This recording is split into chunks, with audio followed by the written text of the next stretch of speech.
pertama mohon maaf karena saya tidak bisa mengikuti acara ini dengan lengkap. Kemarin izin karena ada tugas khusus untuk mengawal ketua dan Dewan Juro FPI. Jadi sehari kemarin tidak bisa mengikuti. Kalau untuk di sini mungkin saya ada satu pertanyaan. Apakah yang hadir di sini siap untuk menjadi pejuang semua? Siap, siap. Alhamdulillah.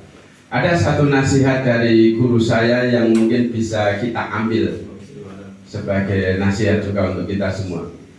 Waktu itu guru saya cerita begini. Tidak layak seorang yang sudah menyatakan dirinya siap menjadi pejuang, dia akan sedih, akan risau, hanya memikirkan keluarga saja. Karena seorang pejuang dia akan bersedih, akan risau dengan memikirkan umat. Sehingga tidak layak seorang pejuang itu menjadi kelompok isti, ikatan suami takut istri. Ini penting, ini cuma 5 hari ya, ini cuma 5 hari saja. Kita belum diterjun, dan ini cuma belajar, gak mempertaruhkan apapun. Kalau kita izin istri, Bu tak pamit dulu 1 bulan untuk cari uang, mesti oh iya. Tapi untuk urusan yang seperti ini yang katanya kita disuruh menjaga keluarga kita dari api neraka, malah mereka ketakutan. Nah ini satu yang penting. Jadi di sini kader inti. Kader inti ini tonggak penopang perjuangan. Harus memiliki sikap semangat pasukan Badar. Ini sangat penting sekali. Jadi jangan mudah lembek, imbas-imbis, leda-lede. Yang kedua, semoga kita nanti semua setelah dari sini betul-betul bisa mengaplikasikan apa-apa yang telah didapat di sini, sehingga belajar kita ini betul-betul bermanfaat. Karena belajar tanpa kemudian kita menyampaikan percuma. Berikutnya, untuk panitia kaitannya untuk evaluasi, karena temanya adalah kader inti, harapan saya materi-materinya ini betul-betul mampu menggugah dan menguatkan semua yang hadir. Jadi betul-betul materi harus selektif ya, jangan sampai materi yang bisa kita mudah didapat di luar terikut di sini yang agak kurang sesuai dengan temanya, yaitu untuk menguatkan kader inti. Jadi harapan ke depan nanti betul-betul untuk materi, terutama kaitannya dengan akidah, semangat perjuangan dan pengorbanan ini yang harusnya wajib betul-betul disampaikan untuk menggelorakan kita semua, sehingga tidak mudah kita beralasan ketika ada panggilan jihad nanti. Mungkin itu saja sedikit dari saya, kurang lebihnya mohon maaf. Astagfirullahaladzim. Assalamualaikum warahmatullahi wabarakatuh. Waalaikumsalam.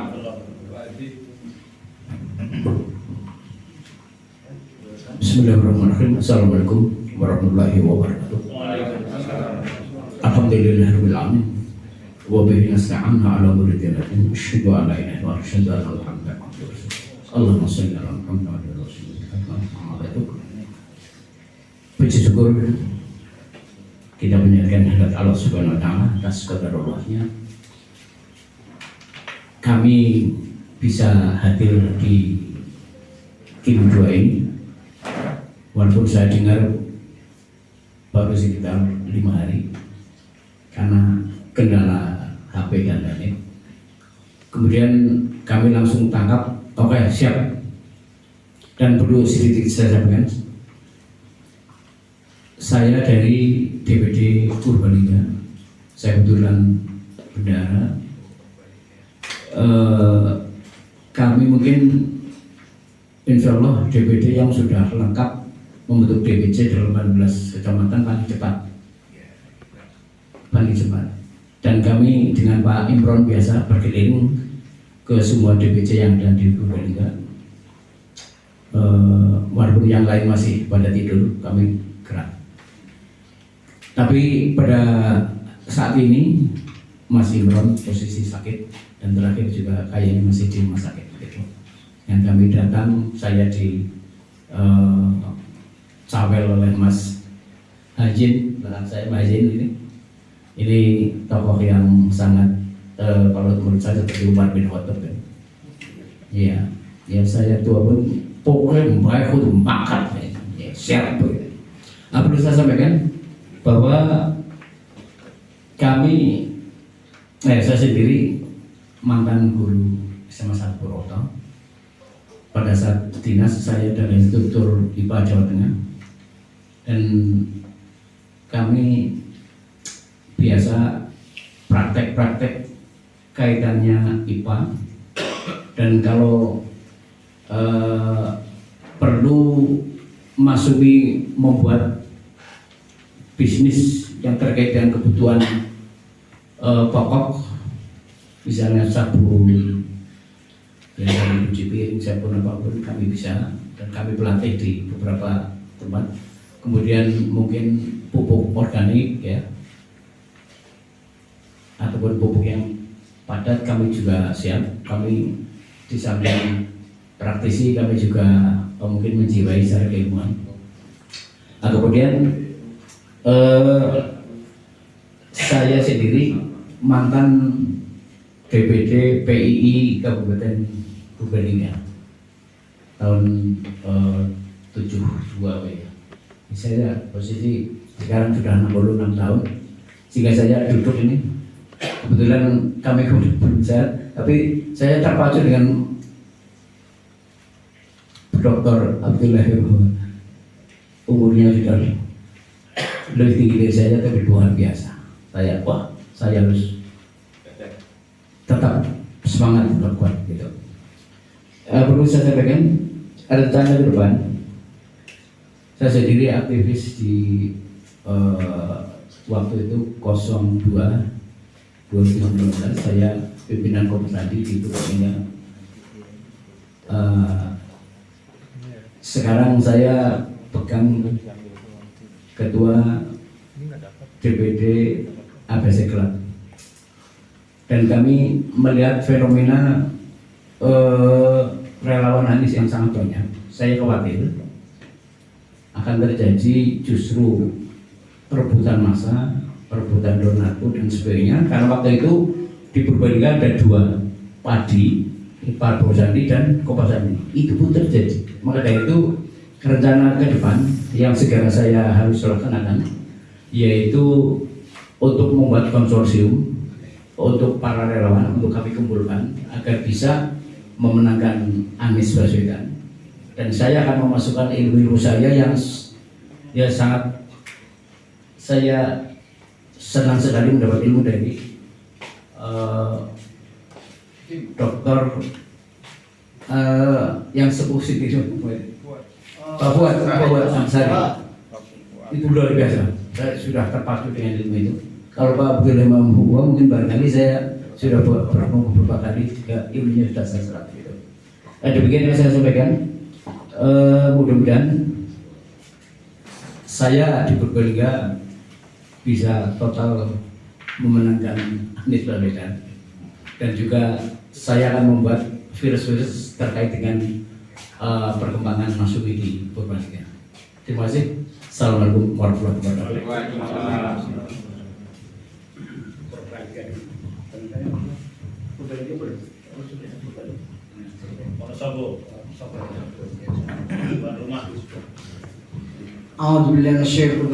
Bismillahirrahmanirrahim.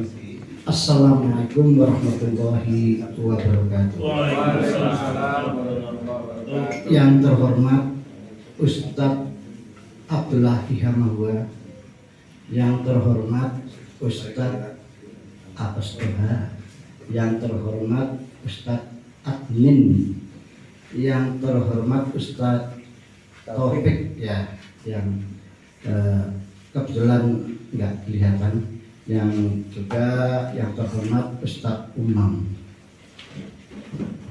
Di sini saya akan memperkenalkan, nama saya Hedi Istiambo. Kebetulan di sini dituakan menjadi ketua DPD Kabupaten Wonosobo. Kemudian di sebelah kiri saya yang ganteng yang yang pakai peci gitu dan berjenggot. Ini namanya Bapak Slamet Sunardi Wonosobo, yang tepatnya tinggal di ujung sana sebelah selatan, Kecamatan Wadas Luntang. Subhanallah. Selanjutnya akan saya perkenalkan juga sekretaris kita, yaitu Mbak Fatini. Alhamdulillah semangat dan mudah-mudahan menjadi kader yang handal. Selanjutnya juga tadi yang sudah berbicara, ini Bapak Slamet Basori, ini orang yang sangat luar biasa. Ini yang kita harapkan menjadi kader Mas yang handal, insya Allah. Dan juga saya yang saya hormati juga pada para peserta yang hadir di sini. Saya sungguh berbahagia, sungguh senang. Benar-benar menjadikan hiburan juga ini, karena kita bisa silaturahmi, saling mengenal, saling berbagi, saling sehingga menjadikan suasana itu menjadi hangat. Inilah pesan yang pertama saya mungkin ini ya. Kemudian perjalanan sebelum ini terbentuknya pelaksanaan daripada tim 2 di Wonosobo ini juga saya awalnya dihubungi oleh Ustadz Umam ini malam itu. Tadi ini rencana akan ada tim 2 untuk Jawa Tengah ditempatkan di Wonosobo. Untuk itu pada hari kapan itu ya tidak teringat, untuk bisa merapat di Kebumen, ya, di Kebumen di sana. Waktu itu alhamdulillah saya bisa hadir beserta teman-teman saya, Pak Selamat dan lain-lain, bisa sampai ke sana sehingga bertemu dengan teman-teman yang dari Brebes, ya, yang dari Magelang, ya, juga ini yang sangat luar biasa Pak Budi, dan itu yang betul-betul semangat.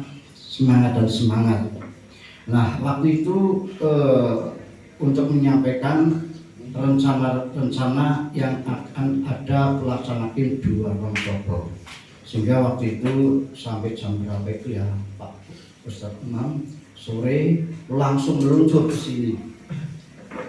Kurang lebih setengah jam 11 malam di sini. Sampai lagi itu malam.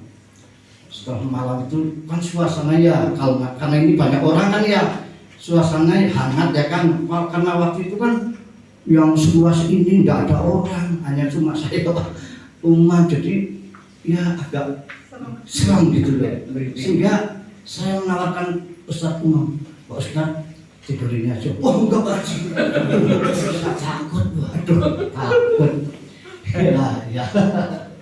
Sehingga lebih baik saya nanti untuk cari bisa aja barangkali masih ada. Kalau begitu ya udah, kalau nggak mau tidur di sini, sehingga kita berangkat menuju terminal. Di terminal di plaza sana, menurut info ada bis yang mau bisa lewat gitu. Namun setelah ditunggu-tunggu kok nggak ada yang lewat. Sudah sore malam itu juga, subhanallah. Tepuk tangan buat Pak Ustadz Umam yang orang-orang luar biasa, ya, sehingga dengan ya al-istiqamah bisa sampai di tempat saya. Ini perjalanan untuk mengapa terciptanya tim kedua di Wonosobo. Dan alhamdulillah waktu itu kapan Pak Umam? Ya nanti tunggu keputusan. Kalau iya coba sebarkan aja. Ini mungkin ada undangan dilampiri dengan kegiatan. Sudah. Waktu itu saya menghubungi Mas Hayin. Halo Mas Hayin, ini DPD Purbalingga gimana? Ini ada kegiatan ini. Oh Pak Haji, saya nggak tahu. Loh, nggak tahu. Nah, ya kan Mas Hayin? Wah, kalau belum tahu ya saya kasih tahu. Nah kapan Pak Haji? Nah ini katanya keputusannya nanti tinggal menunggu keputusan, sehingga kapan tidak ditunggu-tunggu waktu ini sehingga setelah ada keputusan bahwa tanggal ini segera dilaksanakan kedua di Wonosobo. Lah mana daftarnya Pak Adi? Kegiatan ini, wah ini belum ada. Oh di mana? Pertimbangannya kan karena waktunya kan 5 hari, sehingga perlu pertimbangan yang sangat mendalam ini, sehingga ya sama belum andai kata niatnya kuat tapi mungkin kesempatannya bisa ya nggak bisa berangkat gitu ya. Tapi alhamdulillah luar biasa ini dari Purbalingga Mas Sain, walaupun lewat sekedar info saja semangat ya, walaupun belum ada undangan sudah semangat, alhamdulillah. Kesan yang akan saya sikapi pertama itu buat para ustadz-ustadz yang telah memberikan ilmunya ini. Yang akan saya sikapi bukan masalah keilmuan, itu sudah tidak dilakukan lagi. Tapi di sini yang saya sikapi adalah kepeduliannya. Kita melihat ya, kita dengan melihat mengingat bahwa ustadz-ustadz kita itu dari visi, dari umur yang sebetulnya ya harus leha-leha ngomong butuh kan gitu. Tapi nyatanya subhanallah benar-benar yang sikapi saya itu adalah kepeduliannya, semangatnya, daya juangnya. Ini yang perlu kita sikapi untuk generasi inti yang akan datang. Benar-benar. Jadi bukan kalau keilmuan sudah tidak dilakukan, tapi yang perlu kita sikap adalah kepedulian, keikhlasan, daya juangnya. Subhanallah, alhamdulillah.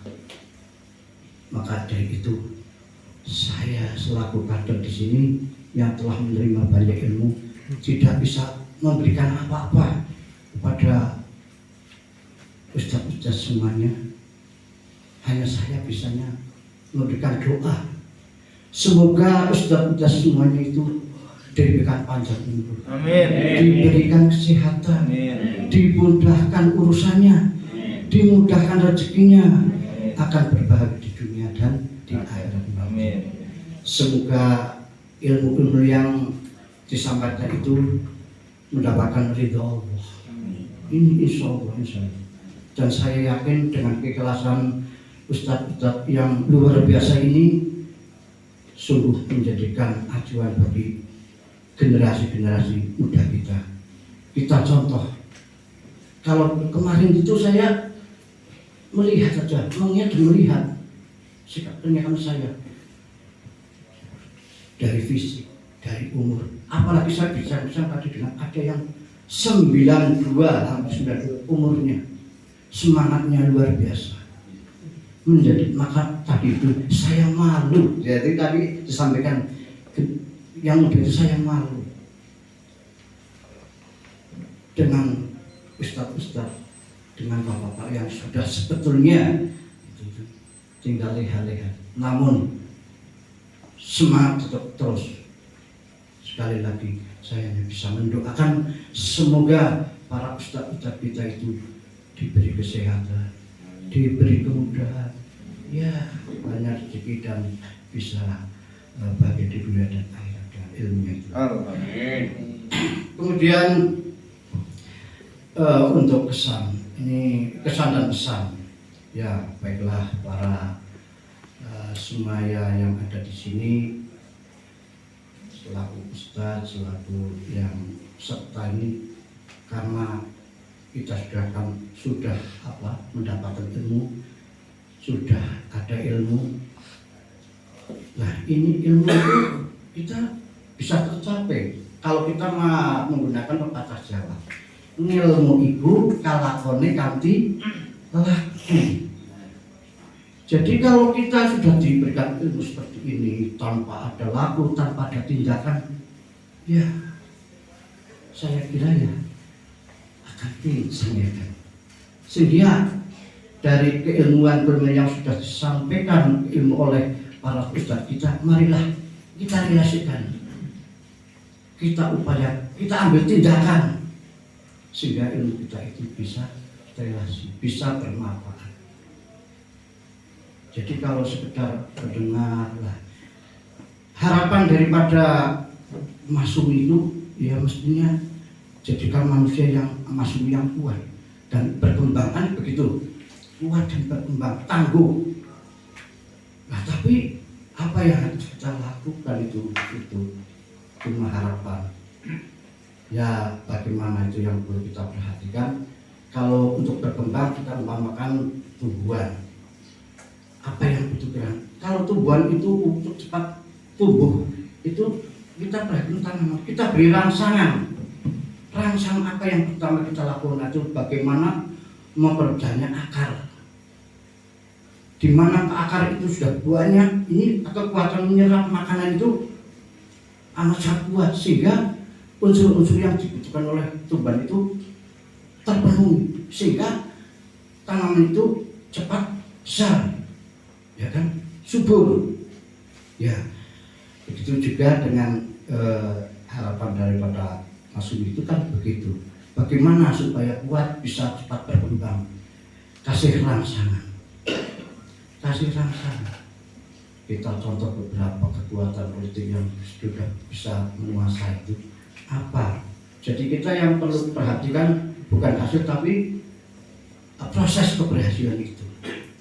Karena saya pernah ketemu dengan Dr. Endang Darmawan, itu penguji calon Dr. UI waktu itu. Saya itu menguji, waduh dok, senang nggak seperti dokter? Oh iya. Iya bolehlah, boleh seperti itu. Tapi kalau saya mau bicara mungkin Anda nggak percaya. Ya gimana dok? Kalau dulu waktu saya itu pada waktu kuliah itu saya yang namanya makan itu jarang sama piring. Mungkin seminggu sekali pun belum juga. Bohong dok. Nah, dokter kan biasanya kan orang-orang yang berada ya, itu pemikirannya seperti itu. Lah terus gimana dok? Saya itu kan untuk mendukung kebutuhan kuliah saya itu saya ngompreng, sehingga kesempatan saya makan sama itu sangat tipis sekali, sehingga saya makan nasi bungkus dimakan, kemudian minuman pun cuma dengan plastik itu makanya kalau tadi saya kaget, bohong itu dokter. Lah makanya kalau saya bicara itu mesti bohong. Apa ini sungguhan? Jadi kalau kita tarik kesimpulan, bukan keberhasilan yang kita sikap itu, tapi proses keberhasilan. Ini makanya saya sangat senang sekali, ini motivasi. Ya kebetulan di sini ustadz-ustadz kita itu sungguh luar biasa untuk memotivasi kita, sehingga mudah-mudahan motivasi daripada para ustadz ini bisa menjadikan dasar generasi inti kita untuk maju ke depan. Ya itu. Kecuali itu ya, saya mewakili dari panitianya. Kebetulan singkat saja ya, kebetulan saya itu dimintai tolong untuk membantu penyelenggaraan daripada Kim 2 di Wonosobo ini. Nah, untuk itu saya tidak bisa menyambut atau ya memberikan sesuatu yang ya berkenan di hati jenengan semuanya. Nah, untuk dari itu ya apabila dalam kita menyelenggarakan Kim 2 di Wonosobo ini karena keterbatasan, kekurangan sana sini yang mana kurang berkenan di hati Bapak peserta dan Ibu semuanya, ya kami dari pengurus atau ini yang mohon maaf yang sebesar-besarnya.